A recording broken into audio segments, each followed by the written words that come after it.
That's it, review done. I'm not going to be disrespectful to Oxford. Deserved a point, showed a good amount of intensity second half, and second half they did deserve something, to be fair to them, but nevertheless, it's, what is it now, 4 games now in 2019 that we've dropped points in. You know, when you look at Charlton, you look at Luton, you look at Scunthorpe, and you look at Oxford.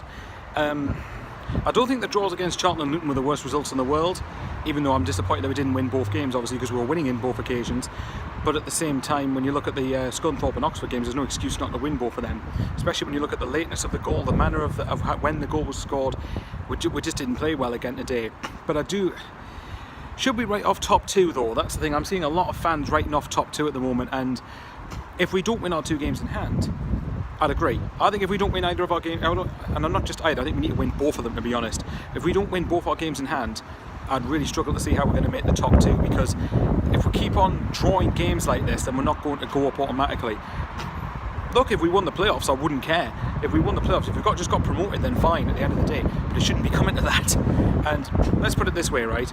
Luton fully deserve to be where they are, not knocking them for it. However, if you told me at the start of the season you're going to be 11 points behind a team that was in League 2 last year, however good they are, it's embarrassing for us, really. Does that mean we've got a God-given right to go up? Of course we don't. Of course we have absolutely no divine right whatsoever to get promoted. We have to go out there and we have to earn it each and every week.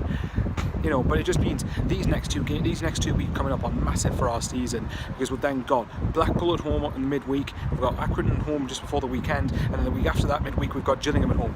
I would have took 7 points before today's game. Nah, want 9. And I know we're not going to get 9, but that's what we need to be targeting. We should be targeting 9 points for me. As far as I'm concerned, we have to get 9 points, you know. And I mean, look, obviously we win both games, we're still in top 2. Oh my God. I mean, you look at the way we were all over the place with the equaliser today. It was absolutely pathetic. And even though that's the thing, it does concern me that for nearly 3 months now, 2.5 months, month and a half, so maybe even 2 months coming up soon, we haven't scored more than 1 goal a game. That is quite worrying, but at the same time, we shouldn't have to score more than 1 goal to win a game. We should have enough to keep a clean sheet at the back. You know, and again, we were just carved open completely for Oxford's equaliser, and it was infuriating, to be honest, especially again with the lateness of the goal. Why are we not seeing games out? I will touch on this one last thing. I think fans have every right now to be concerned, a bit worried, obviously. I think some fans switch far too quickly in the wake of a bad or a good result, whichever way. And I don't blame them for obviously being worried after today's game. But there's some people I've seen on here that are wanting Jack Ross to go. I think you need to sort your heads out, and I don't mean that in a disrespectful way. If you're entitled to your opinion, you're entitled to your opinion, but come on, when you look at probably what he inherited come the start of the season, and you look at where he's got us without even playing that great, to call for Jack Ross's head's a bit naive in my opinion. But look, I'll be respectful. If you disagree with me, that's fair enough. As long as you're civil and respectful in the comments, I don't mind if you disagree with us.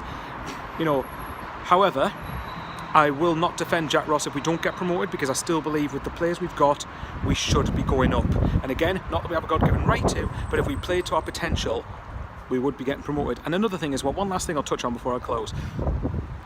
If we weren't playing against teams that were having us up as a cup final every single week, I think we'd be top of this league easily. And I don't mean that in a bad way or disrespectful way, but I've watched enough of League One to tell me it's not a very good league. It's quite poor, actually. But other teams don't have to play against teams that are treating them like a cup final. I guarantee you today, Gillingham probably didn't treat Barnsley like a cup final. Wickham probably didn't treat Luton like a cup final. It's actually very irritating that it always happens against us, and I don't mind that. I can understand why they do it, and we should be doing better against it. But when it's every single game, like, come on, really? But at the end of the day, we should be good enough to see these games out. I believe we are, we just haven't shown it. Look, let's see what happens. If by the end of this month we're not in the top 2, I'd be really, really worried. I'm concerned now, but I'm not having panic stations just yet. Still a long way to go. Let me know in the comments below, guys, what you think, and massive few weeks coming up. Let's hope we can do the business. Come on.